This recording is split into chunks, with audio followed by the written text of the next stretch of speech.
Assalamualaikum warahmatullahi wabarakatuh. Salam sejahtera untuk kita semua.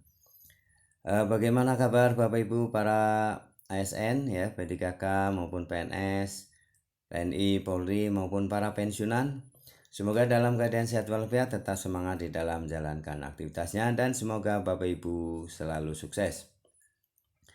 Ada informasi yang menggembirakan untuk para pensiunan ya.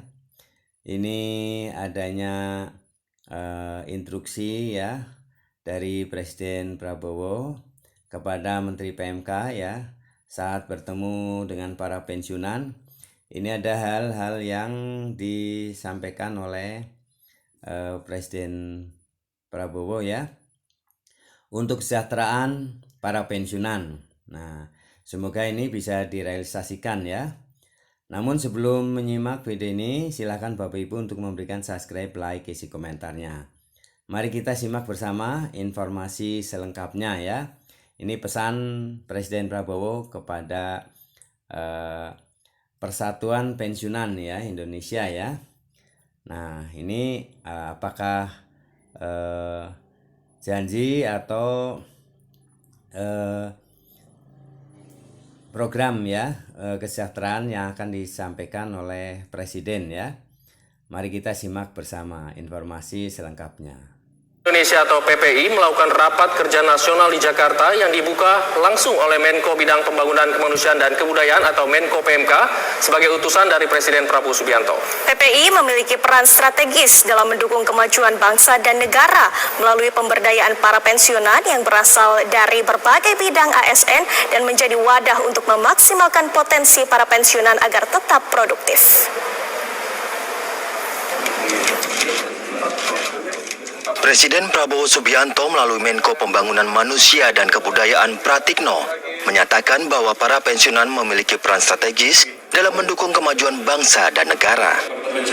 Penegasan itu disampaikan Menko PMK Pratikno dalam pengarahan Rapat Kerja Nasional Rakernas Persatuan Pensiunan Indonesia atau PPI yang berlangsung pada 4-7 Desember 2024 di Jakarta dan dihadiri 150 perwakilan dari berbagai daerah. Ketua Umum PPI Profesor Dr. Ermaya Suradinata menyatakan PPI memfasilitasi partisipasi aktif para pensiunan melalui berbagai program yang selaras dengan asta cita. Rakernas membawa harapan besar kepada pemerintah agar mendapat perhatian terutama masalah kesejahteraan dan pelayanan kesehatan. Dan hasil daripada Rakernas ini pertama adalah untuk melakukan suatu perubahan paradigma tentang sistem pelayanan yang sekarang sudah menggunakan sistem digital. Nah, tentu yang kedua adalah kaitannya dengan reformasi birokrasi yang selama ini dilakukan oleh para pensiunan, kemudian sekarang dilakukan oleh generasi-generasi yang sekarang. Ini harapan besarnya adalah memberikan pelayanan yang lebih singkat, lebih cepat, sehingga nantinya masyarakat merasa dilayani dengan cepat dan baik tanpa ada pungutan-pungutan. Harapan besarnya adalah mereka yang sudah pensiun ini pengabdiannya tidak pernah berhenti, tapi tolonglah diperhatikan dalam hal pelayanan kesehatan. Misalnya BPJS-nya karena sudah pensiunan dianggap wah itu belakangan aja karena itu toh sudah dianggap sudah dibayarin. Tidak demikian, harusnya prioritaskan. Kenapa? Karena usia di atas 60 semua rata-rata ya. Yang kedua adalah juga fasilitas bagi daerah-daerah untuk memberikan infrastruktur tentang fasilitas bagi lanjut usia. Ini bagian daripada usaha kita memberikan pelayanan kepada para pensiunan. Kemudian juga tentu ya kalau pegawai negeri TNI, Polri semua naik, juga pensiunan juga bagi pensiunan TNI, pensiunan Polri, pensiunan ASN, pensiunan BUMN, ya harusnya juga dinaikkan. Nah, supaya mengikuti perkembangan ekonomi. PPI berdiri sejak 17 Maret 2022 yang merupakan wadah para pensiunan dari berbagai latar belakang. Saat ini, PPI memiliki 15 Dewan Pengurus Wilayah. Dari Jakarta, tim TV One mengabarkan. 1,3 juta diantaranya berusia 51 tahun ke atas yang menjelang purna atau pensiun. Memasuki usia pensiun tentu masih ada kebutuhan bagi mereka untuk meneruskan kehidupan. Koperasi Nusantara bersama Pos Indonesia memandang perlunya melindungi para pensiun untuk menjaga kualitas hidup. PT Pos Indonesia bersama Koperasi Nusantara meluncing program melindungi pensiun dengan digitalisasi pembayaran pensiun. Program ini memberikan kesempatan bagi para pensiunan untuk mendaftarkan diri dalam digitalisasi pembayaran pensiun. Seperti apa kolaborasi dan sinergi Pos Indonesia dan Koperasi Nusantara untuk memberikan perlindungan dan layanan kepada para pensiun? Bersama dengan Dewan Penasehat Kopsus, Bapak Rahmat, kita akan membahasnya. Salam sehat Pak Rahmat. Sehat selalu, Bu. Iya, di 278 tahun Pos Indonesia, apa sih Pak yang mendasari akhirnya Kopsus hadir untuk Pos Indonesia, Pak? Kalau kita lihat dengar PT Pos, zaman dulu saya tuh masih SD, SMP, itu yang saya tunggu adalah Posmen. Oke, berarti Bapak punya memori ya? Memori, mengenai Pos ya? Oke. memori sangat indah. Orang yang saya tunggu selain Bapak Ibu saya adalah PT Pos. Menginisiasi Bapak terus-menerus dan konsisten, selalu supporting, selalu ingin berkolaborasi dengan Pos Indonesia, Pak. Saya melihat satu sisi, saya dunia perbankan. Oke. Saya banker, dapat tugas dari government bagaimana membesarkan koperasi. Koperasi lahir di Indonesia, tidak tumbuh besar di Indonesia. Saya berpikir, bagaimana membesarkan koperasi ini? Saya mesti gandeng. Oke. Saya gandeng PT Pos dulu. Karena PT Pos, saya mesti sinergikan dengan Taspen Asabri. Kenapa saya gandeng PT Pos? Dia tumbuhlah ini sistemnya. Saya lihat juga banyak sekali pensiunan-pensiunan yang ambil di kantor pos, mendapatkan bunga yang sangat luar biasa tingginya. Waktu itu sampai 3 atau 4%. Nah, bagaimana kita terobos ini? Jadi kita mulai dulu, 20 tahun yang lalu, fokus hadir di kantor pos. Istilahnya kantor pos itu punya anak 300. Sekarang 20 tahun, jadi kita jadi mitra utama di kantor pos.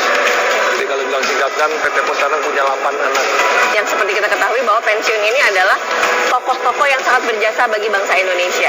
Nah, seperti apa Pak program-program yang Bapak usung dari Kopmus bersinergi dengan para pensiun, dan juga ini balik lagi bahwa pelayanan dan kemudahan lah yang Bapak berikan. Pensiun itu selalu jadi objek pinjaman dengan bunga-bunga tinggi. Bagaimana pensiun sebagai subjeknya? Sekarang dengan ada persaingan, dengan adanya sinergi, kita bisa kasih pensiun dengan bunga 20% efektif. Sangat murah sekali. Sangat murah, dengan kemudahan kita kasih murah, sekarang kita luncurkan adalah, yuk kita kasih pensiunan dengan bunga 0%. Untuk menghindarkan dari terjerat pinjaman-pinjaman yang bunganya sangat tinggi. Gampang, kita hadir di semua kantor pos. Kita hadir, pertama kita buka, karena Kopmus punya visi tersebar, terbesar, terbaik. 200 cabang kita hadir di kantor pos. Jadi setiap datang kantor pos gampang. Tinggal pakai aplikasi Oren, mereka download, kita langsung approve dalam 15 menit. Ada khusus nggak Pak? Misalnya, persyaratannya harus seperti ini, atau memang justru Kopmus itu memberikan kemudahan-kemudahan kepada calon-calon pensiun yang memang membutuhkan dana-dana ini gitu Pak? Kita sambungan dengan database IT, jadi dengan proses 10 menit langsung terima duit. Jadi kita punya teknologi, bisa melihat pensiunannya sakit tidak sakit. Jadi kita langsung approve. Kalau target pada dasarnya karena kita lain pensiun sebagai subjek, kita buka terus semuanya nih. Kalau bisa sekarang 6 bulan. Nah, demikian ya Bapak Ibu, apa yang diharapkan ya dari para pensiunan, tentunya pada akhir masa pensiun itu sejahtera. Nah, untuk itu sangat konsen sekali ya Bapak Presiden Prabowo memberikan instruksi ya kepada Menteri PMK ya, agar bertemu langsung dengan perwakilan pensiunan, yaitu Persatuan Pensiunan Indonesia ya. Ini untuk memberikan jaminan bahwa pemerintahan Presiden Prabowo ini akan memberikan prioritas ya untuk kesejahteraan para pensiunan. Nah, semoga harapan ya para pensiunan ini bisa terwujud ya, dan bisa terlaksana. Terima kasih Bapak Ibu telah menyimak video ini hingga selesai, semoga bermanfaat. Jangan lupa untuk subscribe, like, isi komentarnya. Terima kasih. Assalamualaikum warahmatullahi wabarakatuh.